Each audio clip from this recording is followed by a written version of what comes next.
Hello बच्चों, let's read the question. The question says, if the boiling points of two solvents X and Y having same molecular weight are in the ratio 2:1 and their enthalpy of vaporization are in the ratio 1:2, then the boiling point elevation constant of X is m times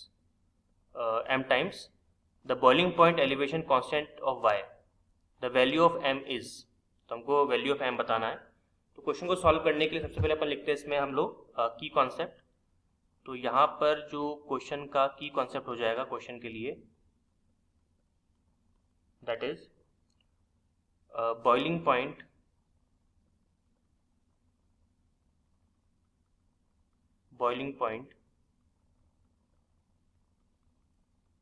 elevation constant. अब देखिए, boiling point elevation constant की अगर हम बात कर रहे हैं तो उसका फॉर्मूला भी हमको पता होना चाहिए. तो इसका एक्चुअली जो सिंबल होता है दैट इज KB, आप लोग को मालूम ही है. तो KB का फॉर्मूला क्या होता है देखिए, तो KB is always equal to R TB का square M upon 1000 delta HB. ये फॉर्मूला होता है boiling point elevation constant KB का. ठीक है, तो चलिए देखते हैं इस क्वेश्चन को सॉल्व करने के लिए हम इस फॉर्मूले को यूज कर सकते हैं या नहीं कर सकते. क्या इस फॉर्मूले से एक आंसर आएगा कि नहीं आएगा, चेक कर लेते हैं. तो मैं दोबारा इस फॉर्मूले को लिख रहा हूँ क्योंकि हम इसको यूज करने वाले हैं.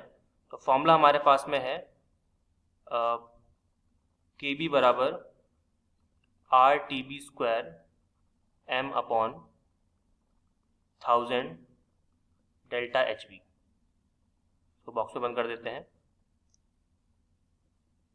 अब यहाँ पे ये टर्म्स क्या क्या, आप थोड़ा सा इसको चेक करते हैं. यहाँ पे देखिए, यहाँ पे जो आपका R है, आप जानते हो गैस कांस्टेंट होता है वो तो, लेकिन यहाँ पे TB क्या चीज़ है. तो यहाँ पे जो आपका TB है, TB को अपन क्या बोलेंगे, that is boiling point of liquid. Boiling point of liquid. ठीक है, फिर हम बात करते हैं किस पे, M पे आ जाते हैं. M क्या है यहाँ पे, M यहाँ पर आपका molar mass of liquid. Molar mass of liquid. उसके बाद में हम बात करते हैं किसकी, डेल्टा HB की. तो डेल्टा H इसको वेपराइजेशन बोलते हैं. तो आप ये क्या बोल सकते हो उसको, enthalpy of vaporisation. Enthalpy of vaporisation. Enthalpy of vaporisation. ठीक है, वेपोराइजेशन. यहाँ पे अपन Z भी यूज कर सकते हैं. अगर हम यहाँ पे देखें तो उसको अपन Z लिख देते हैं, वेपोराइजेशन.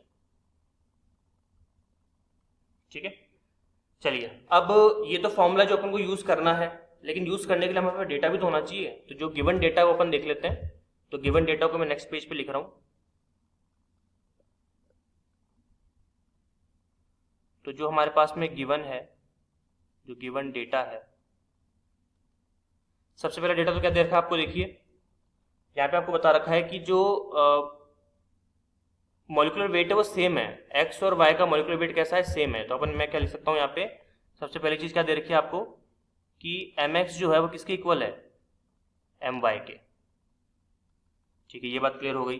दूसरी चीज, क्वेश्चन को ध्यान से देखने में मालूम पड़ा कि जो बॉइलिंग पॉइंट है, बॉइलिंग पॉइंट्स है x और y का, वो 2:1 है. It means we can say that कि जो आपका TBX होगा, TBX is always equal to, मतलब इक्वल है किसके, ट्वाइस ऑफ TBY के. ठीक है, ये अपन मन से नहीं लिख रहे हैं, अपन डेटा के आधार पे बता रहे हैं जो क्वेश्चन में गिवन है. और अगर हम वेपराइजेशन की बात करें तो बॉइलिंग जो आपका एंथैल्पी वेपराइजेशन है एक्स और वाई के रिस्पेक्ट में, तो रेशियो कितना आ जाएगा, 1:2. ठीक है, तो इसको अपन क्या लिख सकते हैं कि जो आपके पास में डेल्टा HB है एक्स का, वो ट्वाइस है किसके, डेल्टा HB वाई के रिस्पेक्ट में. तो ये डेटा हमको यहाँ पे गिवन है. तो अगर ये डेटा हमको गिवन है तो ऑब्वियसली बात है हम फॉर्मूले का यूज करते हैं. और चूंकि यहाँ पर एक्स और वाई दो अलग अलग गैसेस है हमारे पास में, गैसेस ही है ना अपने पास, देखिए टू सॉल्वेंट्स है हमारे पास में एक्स और वाई, तो अगर हमारे पास में टू अलग अलग सॉल्वेंट है तो केबी भी आपका क्या हो जाएगा, अलग अलग हो जाएगा। मतलब यहाँ पे हम क्या करेंगे, हमारा जो फॉर्मूला था यहाँ पर, इधर आप देखिए इस फॉर्मूले को हम दो फॉर्म्स में लिखेंगे। सबसे पहला KB for solvent X and KB for solvent Y, ठीक है, ये वाई है इस तरह से। तो चलिए इसको फिर अपन अप्लाई करना शुरू करते हैं। तो यहाँ पर जब अपन फॉर्मूले को अप्लाई करना स्टार्ट करेंगे तो KB of X upon KB of Y, और केबी की वैल्यू आप जानते हो क्या होता है, केबी आपका है दैट इज, यहाँ लिख रहा हूँ मैं, आर टीबी ऑफ एक्स का स्क्वायर, फिर M X upon 1000 delta H V X, ठीक है, अपॉन ये के बी एक्स का हो गया। के बी वाई के लिए आर टी बी वाई का square M Y upon 1000 delta H V Y.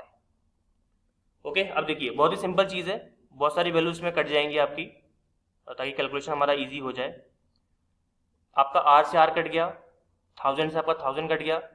अगर आप यहाँ पर चेक करें तो एम एक्स बराबर किसके, एम वाई के, तो इसको भी हटा दो आप, 1 1 हो जाएंगे ये, ठीक है। तो बचा क्या अपने पास में, अपने पास बचा K B of X upon K B of Y is equals to, क्या बचा अपने पास में, देखिए हमारे पास बचा टी बी एक्स का square upon delta H V X, ठीक है, इंटू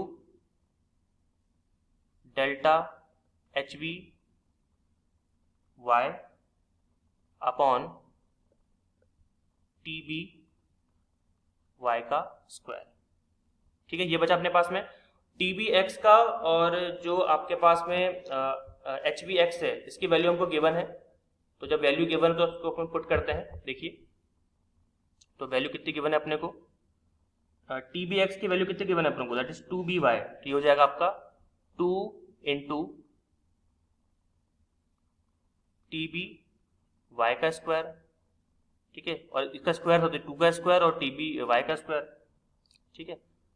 फिर उसके बाद में इंटू आपके पास में एच वी एक्स कितना है, डेल्टा एच वी एक्स ये आपको दे रखा है delta H V Y by 2।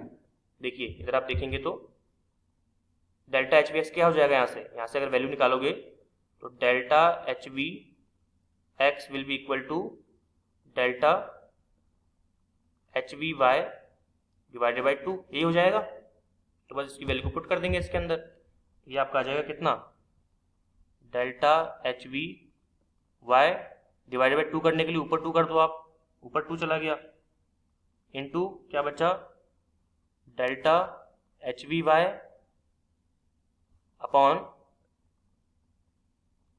T B Y का स्क्वायर। तो बस अब सारी कहानी क्लियर हो गई है। तो क्या बचा, केवल देखिए डेल्टा एच वी वाई से delta H V Y cancel out हो गया, टी बी वाई स्क्वायर से T B Y square cancel out हो गया, तो बचा क्या अपने पास में 2 का स्क्वायर इंटू 2, यानी कि आंसर कितना आ गया अपने पास में 4 इंटू 2 दैट इज 8। तो m की वैल्यू कितनी आ गई यहाँ पे आपकी, दैट इज 8, ठीक है। तो हम कह सकते हैं कि यहाँ पर जो हमारा क्वेश्चन है उसमें m की वैल्यू कितनी आ जाएगी आपकी, 8 आ जाएगी। तो फाइनल आंसर क्या हमारे पास में 8 है, yes, the final answer is 8। I hope you understood it well, all the very best.